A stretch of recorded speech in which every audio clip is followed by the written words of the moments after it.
a man with a mission, Mr. P Vijayan IPS, is an officer who has strived towards creating social transformation. Today we have with us Mr. Vijayan, who has been nominated for the Indian of the Year award by CNN IBN. Congratulations. Okay, thank you. Over the past 15 years, you have been a permanent fixture in the social transformation scene in Kerala. How do you want to look back at what all you have done over the period? I belong to 99 batch of Indian Police Service. I came to Kerala as a police officer in the year 2000 after completing my National Police Academy training. Then I was posted as Assistant Superintendent of Police in a district called Kasaragod.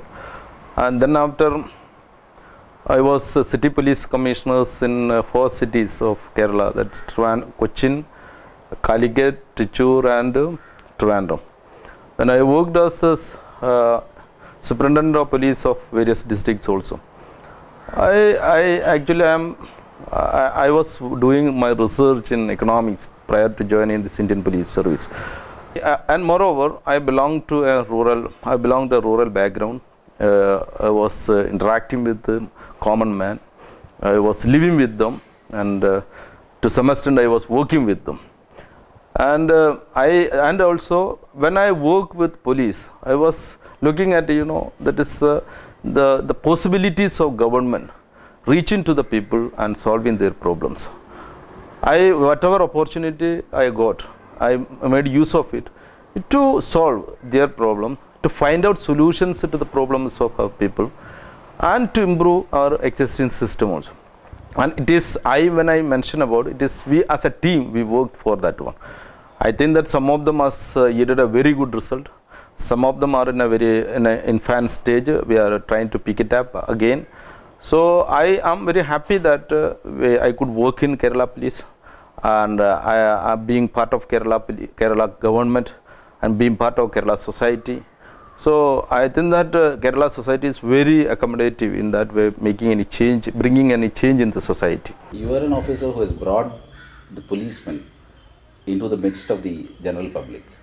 There have been instances where the common man has not feared to come to the police stations, to talk to the police stations very freely and air their problems. Have you thought about it earlier during your training period or during your stint as police commissioner in all the 4 commissionerates in Kerala, that the police should go into the public, should go and mingle with the public? Actually, that Kerala Police is one department which has been trying to make a lot of change. The last 15 years or 20 years, Kerala Police has been making earnest efforts to make changes in its system. And I think that I can say that prior to myself joining to Kerala Police itself, a lot of eminent police officers of Kerala Police has initiated several projects to improve the police image and the police acceptance among the public. And laterwards, its momentum got added up, and now Kerala Police, I can very confidently I can say that Kerala Police is the one department which has initiated maximum projects and efforts to bring to reach to the people. Jana Maitri Suraksha project, then coastal area vigilance committees, various changes inside the police station, approaches among the police officers and men. Then this including the first and it's one of most modern police act of Kerala, which is also an invention of Kerala Police, an initiative of Kerala Police. So I can't say that I am the person who tried the maximum to bring to reach to the people, but I was part of that. I was very, very actively part of that one. I strongly believe that every policeman is a servant of people. In democracy, we are the servant of people. and we have responsibility to meet the aspirations and the expectations of people and the requirements of people also. So I think that we should not keep aloof from the people. We must live with the people, and we must look into their problems with empathy and with a mind of service mindedness. And you are the first officer who has been taking efforts to reach out to the children, the students, high school students, and there are children who are less privileged. There are so many projects which you have formulated, and these projects are growing every year and are being adopted by so many other people, so many states outside Kerala, and maybe it is being closely watched by other nations also. One of them, Student Police Cadet Project, a unique project in the sense it has never been experimented in India. It has never been so successfully implemented in any state. So this project is your brainchild. How did you have the trigger to form this project? You know that many of my predecessors or the police officers were trying to interact with people to get connected with especially with the school going and college going students. But I found that there was there is some problem with that one, because some lacuna with that one. That is, there was no system could be built up by them. They were not able to build up a system as such. So this that is why, you know, that you may develop some sort of connection with students. You may try to motivate and to make them aware, but later words we will be losing connectivity with them. That's why we may not be able to lead these projects to proper concrete results. So I myself as City Police Commissioner of Cochin City, we organized a program, and so organized a study class or an interactive section with the students, an interface with the students community. Around 400 selected students and police officers interacted with them. So while we interacted with them, initially their response, their impression about them, about police, was very poor. It is highly damaging to some extent, we can say. Later words, in the same day itself, they went to police station, they interacted with the policemen, they happened to have first-hand information about, experience about the functioning of police system and all. And then they came back. So then again we had interaction with them. So you know that the children are building up their impression about police without having direct experience. None of them had any direct experience. Their impressions, they're drawn from either watching movies or TVs or reading newspaper like that.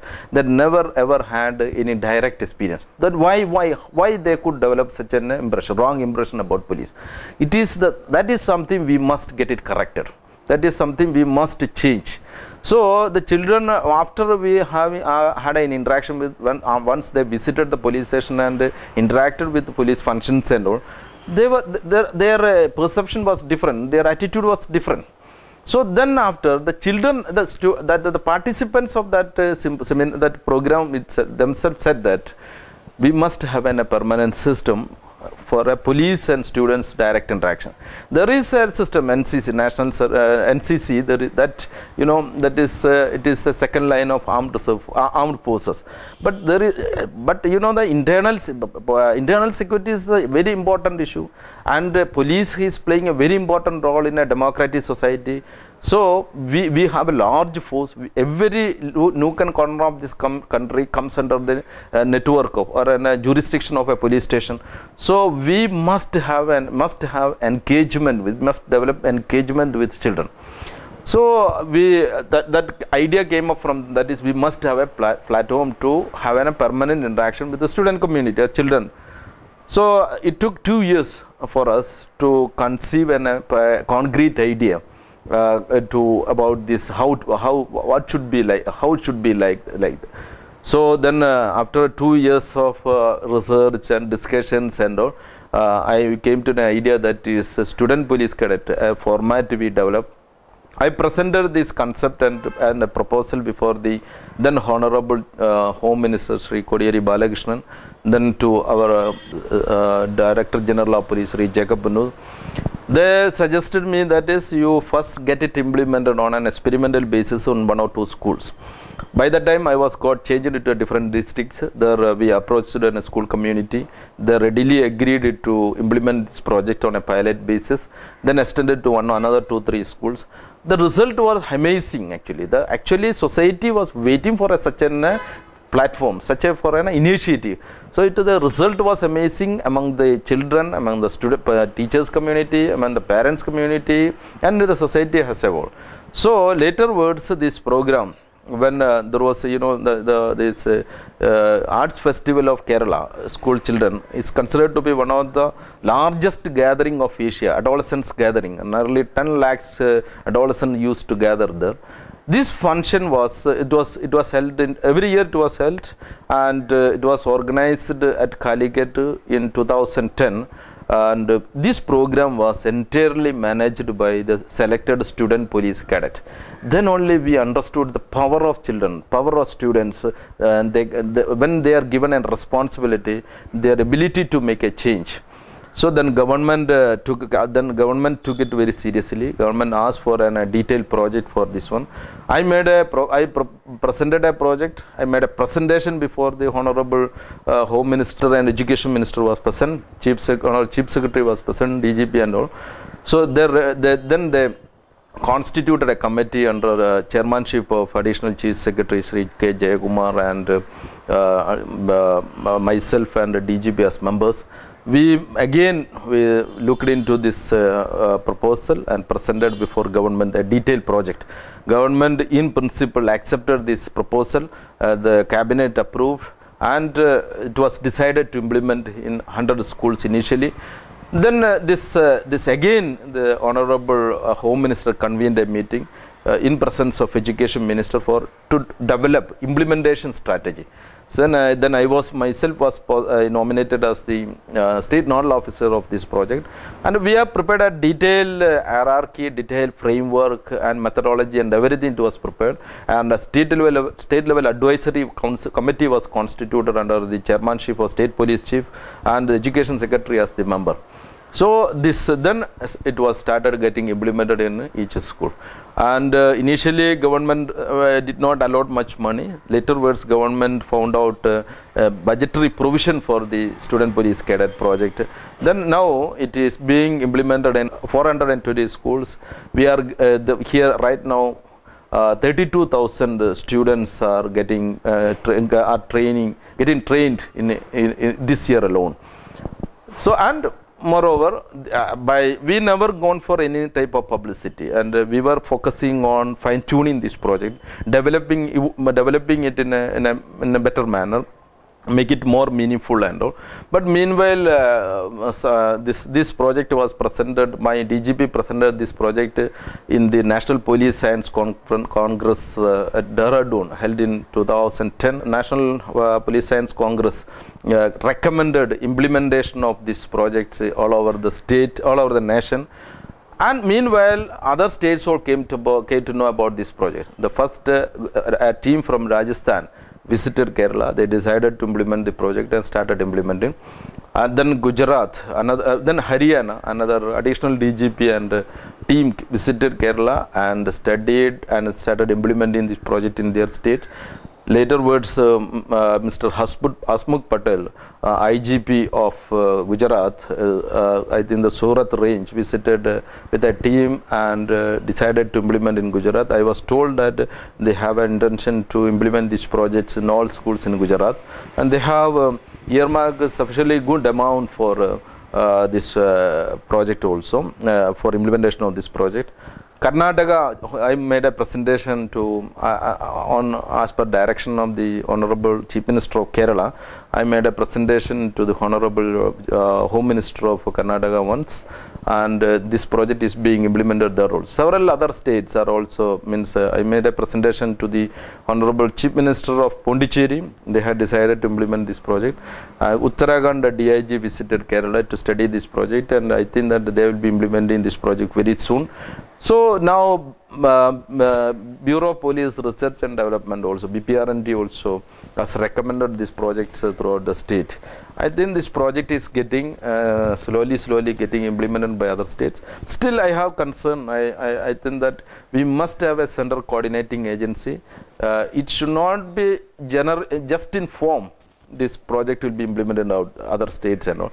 In content also, it should be there should be a standard. Form and content, it should be similar. There should be a standard. It should be same at all places, because it has a very clear objective, very highly important objectives. So if you have to if you have to realize these objectives, we have to get benefited, the society get benefited out of this project. There should be a common, there should be a central agency to coordinate it and to train the implementing officers and to conduct proper research and development strategies. Okay.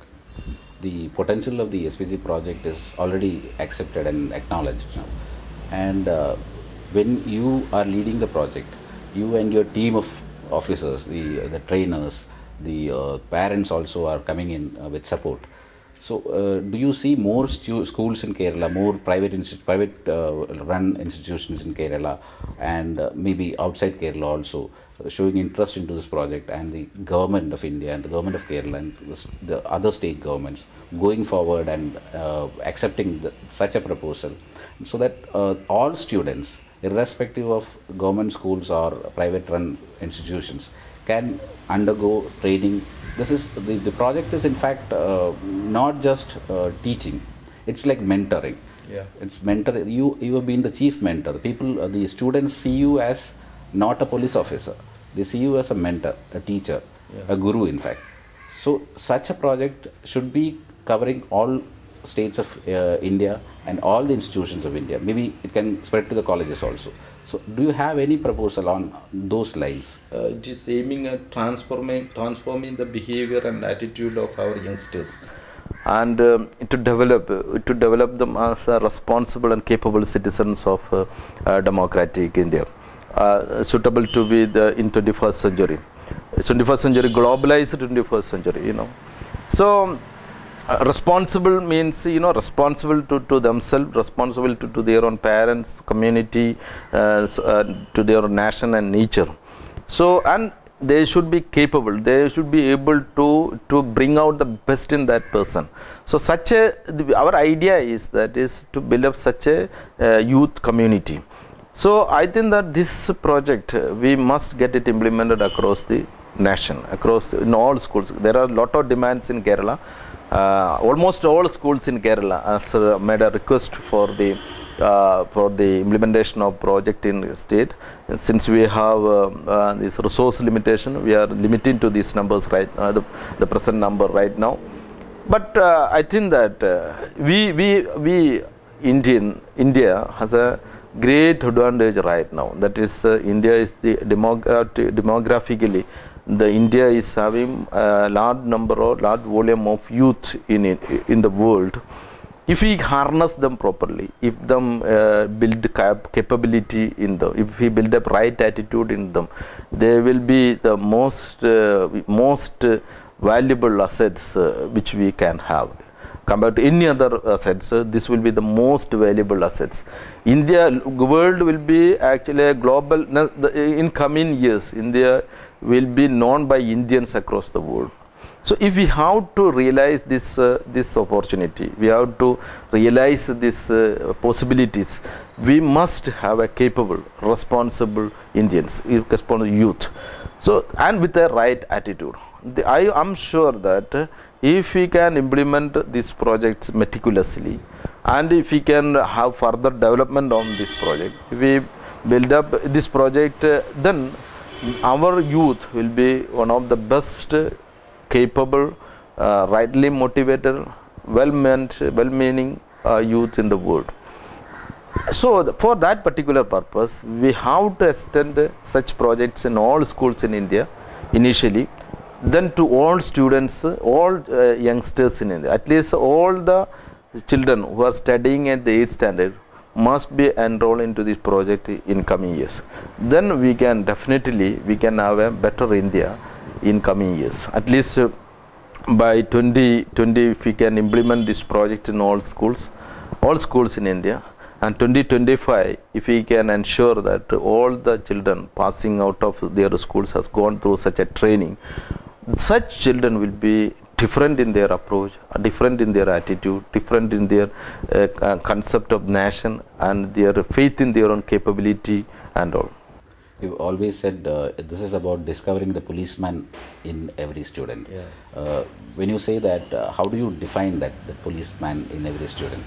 You know that Student Police Cadet Project is not meant to supplement the existing police system, or it is not a feeder organization to police department. It is not a feeder organization, but you can draw policemen from, you can recruit policemen from this category also, but it is not entirely meant for as a feeder organization for police department. It is aiming at the police content in each person, to enhance the police content in each person. Being a police officer, I will say that there are a police content and a criminal content in each one of us. So which one gets strengthened depends upon the exposure to him. That means the education, training, and then the socio-economic and educational background in which he is living. This particular project focuses on creating an exposure, creating a training program which strengthens the police content. Police content means the content which looks upon this the legal things, which look also the moral thing, which look upon the integrity side. So this is to strengthen that part, that particular characteristics in each person. That is why we say that it is nothing but to enhance the police content in each person. And the other projects also, when you look at the projects you have initiated, the motto you always advocate, I've read you talking about the Vision 2030, that India, the youth content in India will be leading the world in 2030. Yeah. So the Student Police Cadet is one such project. So you have other projects also, like Our Responsibility to Children, Nanma. So all these things, all these projects, Nanma, Responsibility to Children, these projects also go to the same line, but in a different manner, to different audiences. So how do you integrate all these things to the youth of India? You know that so we have initiated 3 projects right now with respect to the development of youth. That is, one is Student Police Cadets, and second is that Our Responsibility to Children. Our Responsibility to Children is a participatory program by the stakeholders, those who are responsible for the development of youth. Those are the stakeholders of development of our children. That is the parents, teachers, and the community.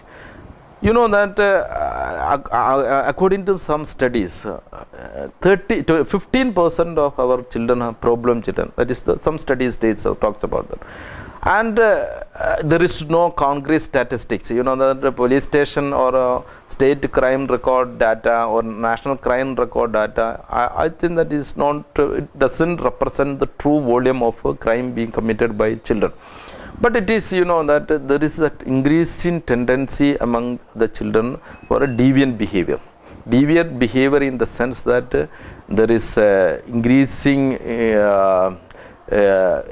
thirst for, consuming alcohol, or increasing tendency of abuse, substance abuse, using drugs, tobacco, and various types of such intoxicating and substances are being used by children. But we don't have exact statistics. That's our problem. This, if we allow this trend, instead of this youth becoming an asset for the nation, they will become a true liability, a danger to the society.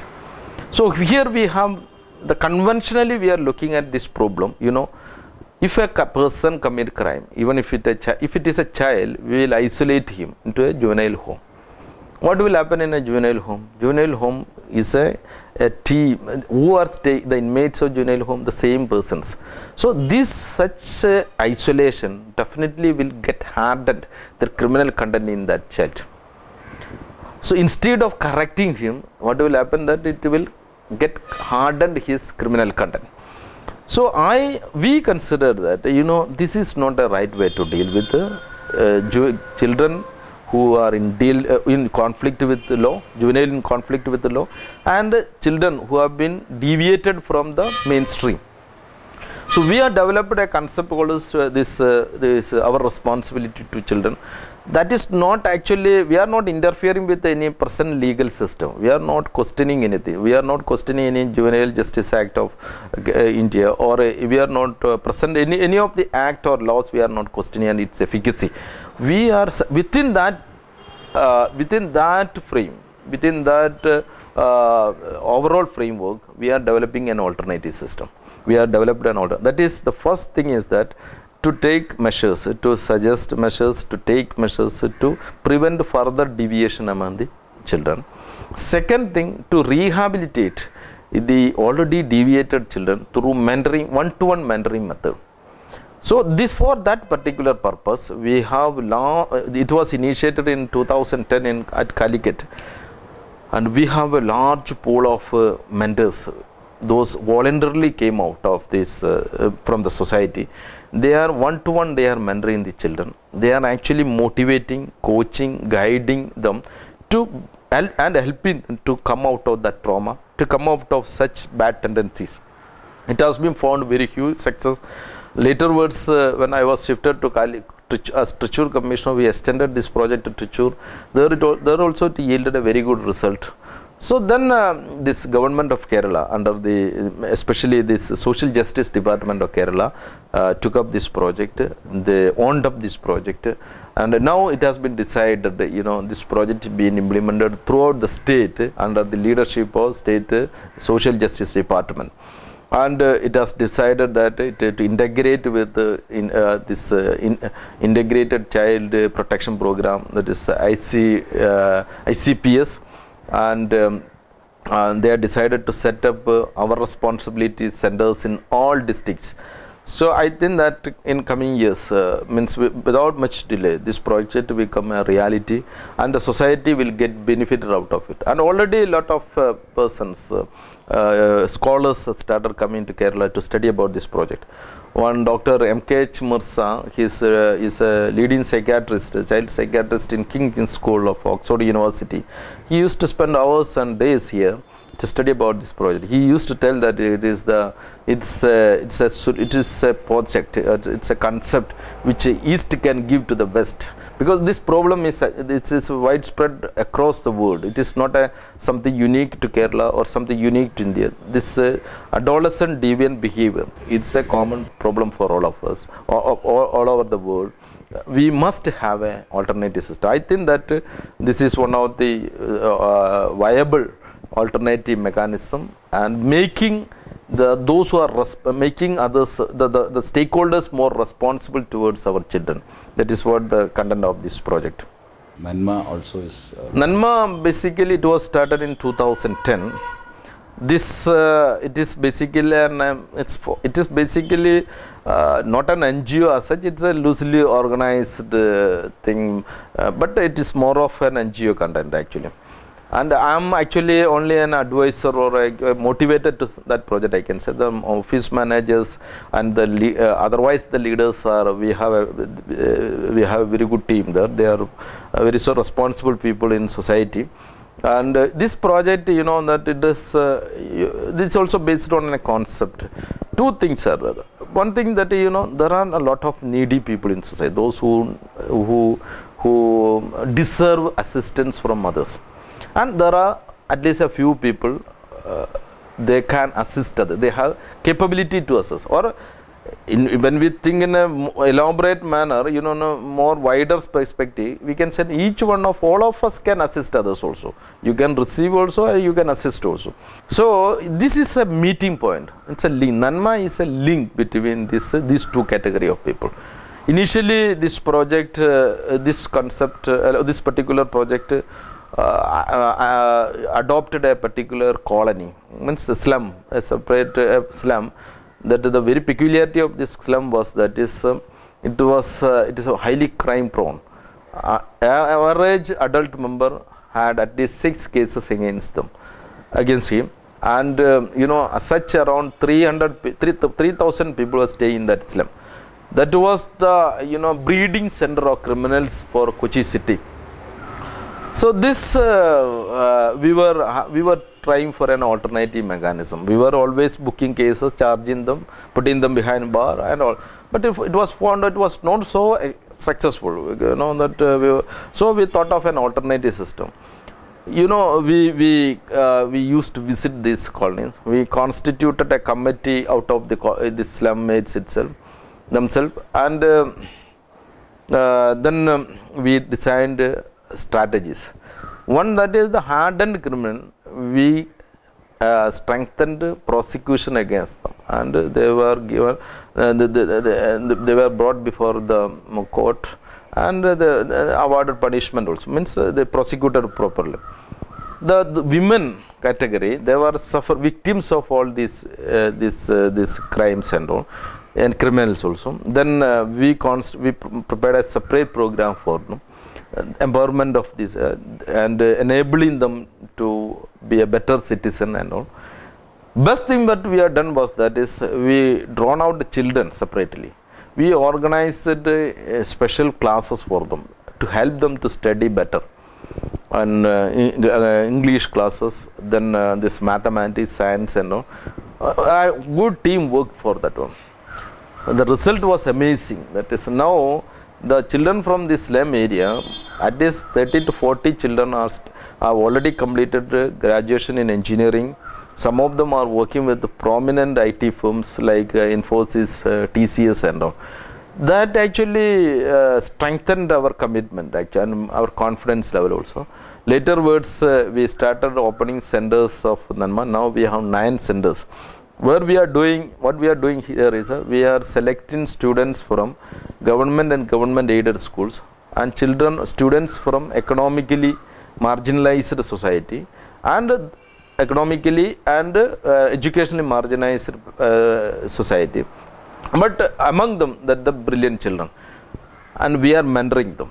True mentoring process is being done now, because we are hand holding them, we are giving training, they are then developing their a purpose in life, and setting higher goals, and allowing them to enabling them to chase their dreams. Like that, it also started yielding very good result. Bharat Petroleum is Bharat Petroleum Cochin is the one major sponsor in this particular project. Here, one Professor PC Thomas is considered to be the entrance guru of Kerala, and every 2 doctors or 3 doctors or engineers you take in Kerala, at least 2 from his disciple fold it may be, and he is another very active participant of this project. Many others very prominent persons are participating in this program, and it is being a government servant, I have my own limitations in expanding these projects and all, but they are taking care of it. It is this also aiming at strengthening this, protecting, preserving and strengthening the talents, promoting the talents among the children who belong to the economically underprivileged section of society. Dr. APJ Abdul Kalam and Dr. G. Madan Nair, lot of our Chief Minister Shri Manjandi, and then this CPIM State Secretary Shri Pinarayi Vijayan, eminent political leaders, eminent and doctors, engineers and another businessmen, all used to interact with children, not once, at several occasions. So it is also getting a very good momentum. I think that all these 3 projects focuses on development of youth in different format. I think that if we can properly coordinate these projects, definitely we will have a better India in coming days by developing a more responsible and capable youth of Indian youth. Even while focusing on the youth, you have trained your sites on the environment protection and garbage-free places like Shabarimala. So you have this unique project called Punyam Pungavanam in Shabarimala, and you have initiated the project by making people clean the premises of the shrine. Yeah. But what you believe in this by cleaning the premises and the vicinity of Shabarimala. One is cleaning oneself, the soul, the mind. So that is the ultimate offering to the God. That is how you put it forward. Yes. So how do you explain that? You know, Shabarimala is the national pilgrim center of India. Every year, according to the Travancore Devasam Board study or their calculation, at least 1.5 crore devotees will be visiting Shabarimala within 2 months period. That means at least 2.5 lakh devotees will be visiting Shabarimala every day. And moreover, you know, if every devotee generates at least 500 gram of waste, then it will be at least 125 ton waste will be generated at Shabarimala every day, and that inside the jungle. So we call it as Pungavanam. You just imagine, no human system can clear the entire garbages there, and you know that most of this the major component of this garbage is this solid waste, that's especially plastic. If we can allow this one without any control, without any measures, I am sure that this Pungavanam, this forest grow we will lose one day without much delay. So then I worked there as a special officer or police officer for around 10 years. 10 years means every year at least 15 to 20 days there. So I was closely watching. I was thinking that this will definitely damage the very purpose of Shabarimala pilgrimage, and they will damage the ecosystem of Shabarimala. Then moreover, the philosophy of Shabarimala is very unique in the sense that this every devotee is supposed to climb Shabarimala, trek Shabarimala after observing 41 days of Vriddhas. Vriddha is a very peculiar nature of Vriddhas. We have to be very strict on that one. So after the very purpose of that all observing Vriddhas and all, you know, to bring out, to develop the divinity within, to bring out the it is a search to find out, to bring out the divinity within. Once we complete that pilgrimage, what it means that Tattvamasi, it has been written that whom you are in search of, that you are, that is the message of Shabarimala. So the deity inside the temple and outside, the devotee outside, both are called in name of Ayyappa. Both are called Ayyappa. That means there is no, I don't think that there is no such place in the world which the God and human being become one at the same time. Then that is the philosophy. But the behavior of the devotee was different. Because there are all sorts of plastics, other waste and all, they are just throwing without any control, without applying any mind. You just think of a situation, if we allow this one continuously. That one is that will be damaging the ecosystem. Second thing, that is we are actually going away from the very basic philosophy of Shabarimala. By this Shabarimala, this Punyam Pungavanam has a 5-fold principle. One is that don't bring anything unwanted to Shabarimala, especially plastic. Don't bring such things at all, because whatever waste is generated at Shabarimala is just brought by the devotees only. Devotees also, that after traveling a lot of difficult terrain and roads, negotiating zigzag roads, and we are reaching to Pamba.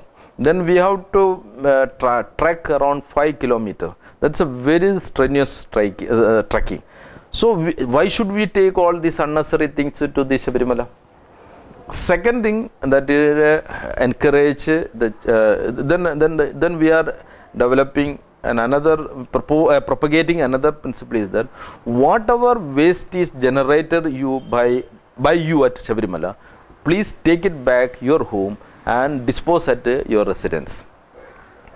It's a model behavior we are setting. You dispose at your, because if you will be, suppose you are taking 3 kg to Sabarimala. After observing all the rituals, you will be leaving back 500 gram. So if you can climb with 3 kg, definitely you can climb down with 500 gram. So if you take your home, you know that it will not be a huge one, you can dispose it properly. But if you leave it there, we have to deal with 125 tons of waste. Third thing is that participate in cleaning program. At least you spend 1 hour for cleaning Sabarimala. Participate voluntarily. You know that there are 2 ways. You know, one is that after all you are addressing this is addressing your ego also. If you once participate in this cleaning program, you know, definitely it will definitely affect your ego. Means it will bring down your ego, and that will help you to definitely to trace out divinity within you better. Moreover, you will understand the importance of cleanness, importance of keeping clean, and the danger of throwing waste in the abode of Ayyappa.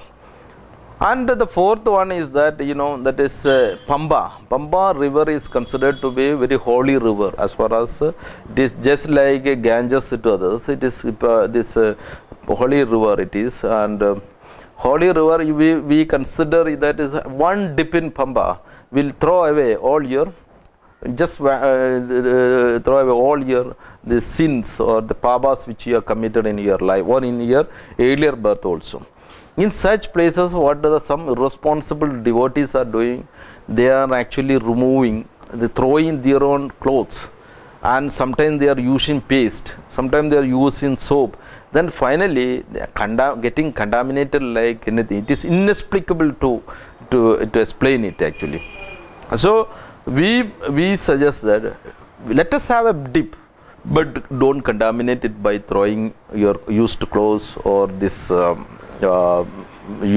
paste or oil or this soaps and all. So that I think that it needs some more time to realize this one. And another fifth one is that educate other fellow pilgrims also to observe these principles. So this 5-fold principle we propose. Since 2011 we have been implementing this project with the participation of devotees. The ultimate aim is that responsible pilgrimage and promoting participatory cleaning. So it has been yielding a very good result. Honorable High Court of Kerala every year used to assess this program and very lavishly, profusely praised this project, and I got is regularly monitoring also. It is a big appreciation which we have got, and moreover almost all eminent personalities visiting Sabarimala are becoming part of this cleaning program. I think that now we have achieved it to some extent. I think that in coming years we will be able to achieve this objectives in its full-fledged manner, and we have a plan that is, you know, it extends to all temples in India. This all the base temples of Sabarimala. That is this program. Very soon we will implement it. And we consider that waste management is a very serious problem as far as India is concerned, and that cleanness also. So I think that the divine centers or temples or churches will be the model places. If we start model behavior at these places, definitely we can extend this one to our common day-to-day life also. So I think that the temples and the places of worship must set a models. I think that this will be a model set for India, set for the other places also. In the coming days, we hope that we are sure that this will be extended to all other places. If you look at all the projects you have initiated, everything has a common theme, that is to make the place of your origin better. Be it the Student Police Cadet Projects, be it our responsibility to children, Shadow Police, the Punyam Pungavanam project, all these projects. And someone who wants to look at what all you have done naturally comes to articles and interviews given by you. which lead them to your childhood. So your the way of watching the world, the way of watching how India is doing and how India is behaving and how the children are behaving, does it come from the facts you have observed during your childhood? Because your childhood has been very in a very lowly manner. Like you discontinued your studies in the school level, and then you worked as a child laborer, and then you took up studies, and from then on you have never looked back, and you've initiated so many projects for the betterment of the society. So how do you want yourself to look back at your life? You know that I consider compared to my fellow police officers or my batchmates in colleges and school, I was more lucky in a sense. I was better educated. I was better educated in the sense that they were not that much fortunate to get that much educated. They might have got more education at school and college, but I got more education outside my schools and colleges. I was found that even I might have started working to earn something, not just as a part of my family or doing some family job, assisting my parents and all. I was assisting my father at the age of 5 or 6 when he go for any employment, any job in agriculture, manual labor and all. We are also part of that one to earn something. So that day onwards, I was watching also the life, the problems of the society. I was, in a way, we can say that I was born in a society of a parents who are facing a lot of problems and difficulties. There are many ways to look at problem. Either you can be entangled by problem, or you can be surrounded and conquered by problem, and live in problem, die in problem. Take birth, live and die in problem. What I found that is, that instead of looking at, and most often we will spend time on blaming others for our misfortune. I thought that is there is an alternative to that one. That alternative is you can't solve all the problem, or you need not ignore all the problem also, but you can transcend your problem. I was experimenting on how to transcend problems. To transcend problem, I think that to have higher goals in life, to have higher and noble goals in life. So when I was a child, my problem was my father was not financially well off, my parents were not educationally, not very well educated. But I also I completely dropped out of school. I did not completely discontinued my school education. I joined a construction firm as a laborer. Then after 1 or 2, 3 years, 2 years realized that I must study. Then I studied. I took to great extent it was self-study. I used to go for work in the daytime. By around 6:30, 7 to 8 o'clock I will reach. Sometimes I used to for a night class, night tuition centers. Then I reach home by around 10 o'clock. Then I study. I used to study till morning or sometimes. Then next day morning I used to again go for this job. Not a blue collar, white collar job. It is purely manual. Means often we have to carry 40 or 50 kg of weight over our head. And climb up to 8 floors or 9 floors to unload these things and all. Construction materials basically. But that this all, instead of making my life more difficult, it was educating me better. I understood that I must study well. So I started studying. As I cleared SSLC exam my own, then I studied for this plus 2 also. That time it was pre-degree. I also studied. Then meanwhile, I never ever entirely spent for studies. I used to work. So I think that which one gave more education? I'm still confused. I am strongly believe in that I was better trained by my life experience than this any other training. So then later words I joined a prominent college for my graduation, then to post-graduation.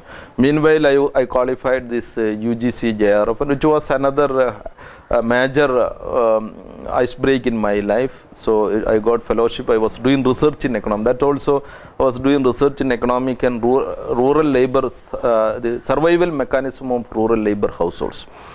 So this type of experience.